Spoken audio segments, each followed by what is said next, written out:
ఓం నమో వెంకటేశాయ. భగవద్బంధువులందరికీ సాదర ఆహ్వానం.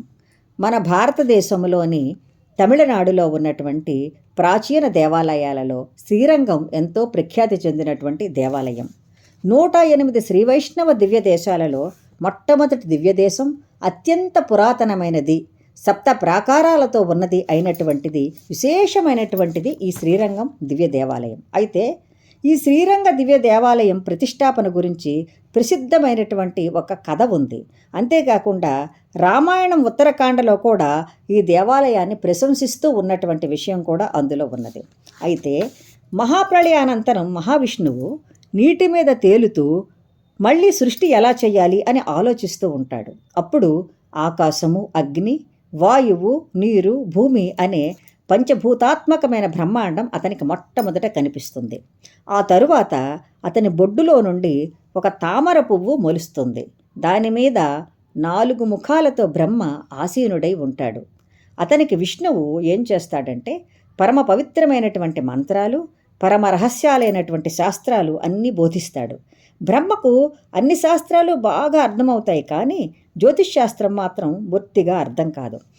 ఆ విషయాన్ని బ్రహ్మ తన తండ్రి అయిన విష్ణువుకు చెప్పుకుంటాడు. అప్పుడు విష్ణువు ఆదిశేషుని మీద పడుకుని ఉన్న శ్రీరంగనాథస్వామి రూపంతో తన భార్యలతో తన అనుచరులతో ఒక విమానంలో ఉంటూ బ్రహ్మకు దర్శనమిస్తాడు. ఆ విమానం ప్రణవ స్వరూపమైన ఓం రూపంలో ఉంటుంది. జ్యోతిశాస్త్రం బోధించి విష్ణువు ఆ విమానంతో వెళ్ళిపోవడానికి సిద్ధమైపోతాడు. అప్పుడు బ్రహ్మ మానవలోక వాసులు కూడా ఆ విమానాన్ని చూడాలి కాబట్టి వాళ్ళ కోసం, వాళ్ళ సందర్శనార్థం ఆ విమానాన్ని ఆ విగ్రహాలతో సహా శాశ్వతంగా ఈ లోకములో నీవు ఉండిపోవాలి ప్రభు అని కోరుకుంటాడు. బ్రహ్మ కోరుకున్న విష్ణువు అలాగే అని చెప్పి అలాగేనని ఆలించి పాలిస్తాడు. ఆ తరువాత ఈ విమానం సూర్యవంశ క్షత్రియులైనటువంటి ఇక్ష్వాకులకు వెళ్ళిపోతూ ఉంటుంది. దానికి మూలపురుషుడు ఇక్ష్వాకుడే కాబట్టి దానికి ఇక్ష్వాక వంశము అని అంటారు. ఆ ఇక్ష్వాకునికి ఈ విమానం ఇయ్యబడుతుంది.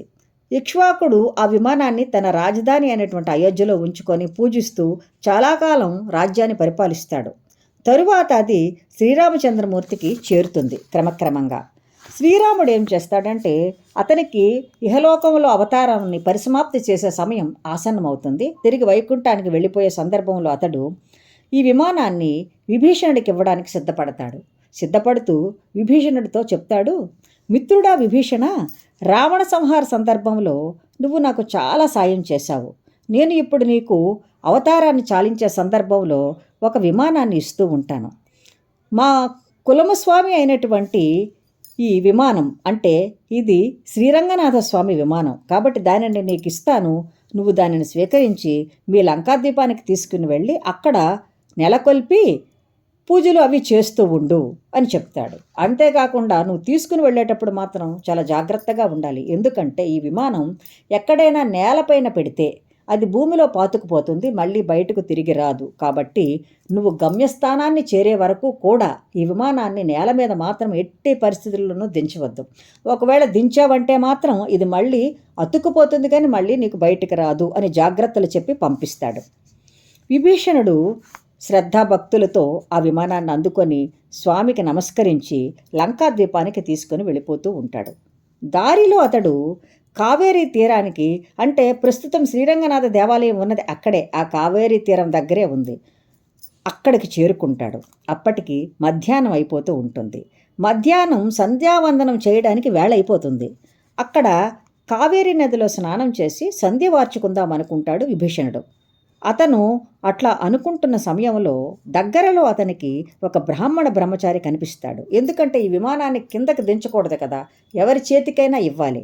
కాబట్టి ఆ విభీషణుడు ఆ బ్రహ్మచారి చేతులలో ఆ విమానాన్ని ఉంచి తాను స్నానం చేసి సంధ్య వార్చుకుని వచ్చే వరకు దానిని పట్టుకొని ఉండవలసిందిగా కోరుకుంటాడు.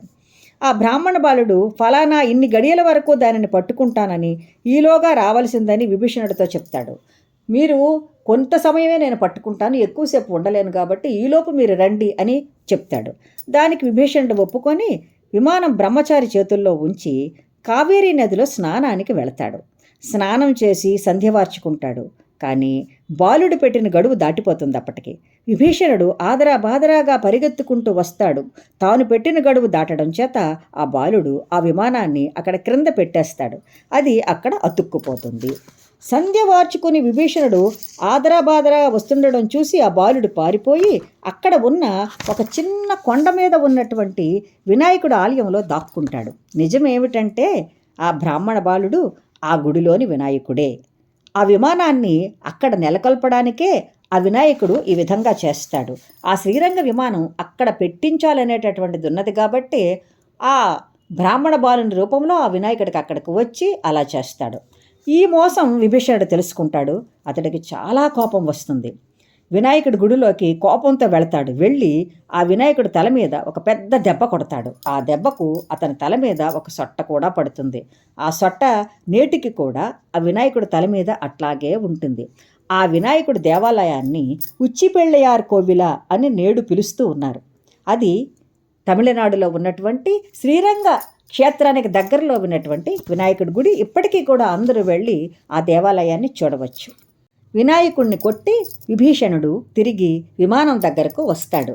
రంగనాథ స్వామిని తనతో రమ్మని ఎంతగానో ప్రార్థిస్తాడు. కానీ స్వామి తాను ఇక్కడే ఉండిపోతానని చెప్పి ఏడాదికి ఒక్కసారి మాత్రం వచ్చి తనను ఆరాధిస్తూ ఉండమని విభీషణుడికి స్వామి ఆజ్ఞాపిస్తాడు. విభీషణుడు అందుకు ఒప్పుకొని అక్కడ నుండి వెళ్ళిపోతాడు. శ్రీరంగంలోని సప్త ప్రాకారాల్లోనూ మిక్కిలి లోపల గల మొదటి ప్రాకారంలో విభీషణుడికి ఒక చిన్న దేవాలయం ఈనాటికి ఉంది. మనం అక్కడికి వెళితే ఈ దేవాలయాన్ని కూడా చూడవచ్చు. ఏడాదికి ఒకసారి విభీషణుడు వచ్చి శ్రీరంగనాథ స్వామిని పూజిస్తాడని చెబుతారు. దీనిని విభీషణ ఆరాధన అని వ్యవహరిస్తారు.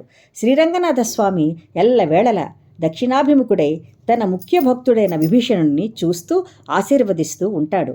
కావేరీ నది 2 పాయల నడుము గల ఒక దివి మీద కొబ్బరి తోపుల నడుమ సప్త ప్రాకారాభ్యంతరంలో శ్రీరంగనాథాలయం ఉంది.